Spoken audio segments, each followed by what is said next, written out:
মিলে গেছে নল্লি আর নারকল। সেই ভাঙ্গা হাতে এই দেখো ভাঙ্গা হাতে 7 তারিখে খেলা হবে, 7 তারিখে খেলা হবে। তোমার লজ্জা হাত দেখে আর কতটা সই, তোমার জাতের ফুটলো না সঠিক হিন্দুর খই। তুমি হিন্দু হয়ে বঞ্চিত, বহিষ্কার তোমায় আমাদের হিন্দুত্ব থেকে। তুমি হিন্দু হয়ে সেবন করলে, পাপিষ্ট হয়ে জাতির নাম বদনাম করলে। ওরে শুয়োরের পোদের মতো মানুষ, তুমি বাড়া শিব মন্দিরে বসে মাংস শোষণ করছো, আর 4 তারিখের অপেক্ষায় তুমি রাজনৈতিক দিকে হুঙ্কার দিচ্ছ।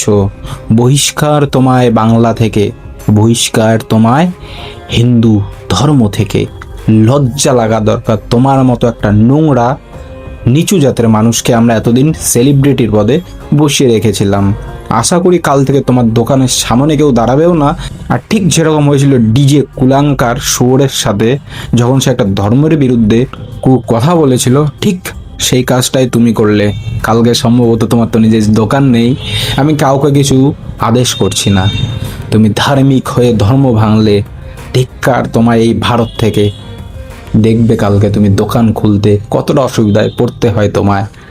এটা কোনো আদেশ নয় বা অহংকারী কথা নয়, তোমার পতনের এটাই একটা উপহার। ধিক্কার তোমায়।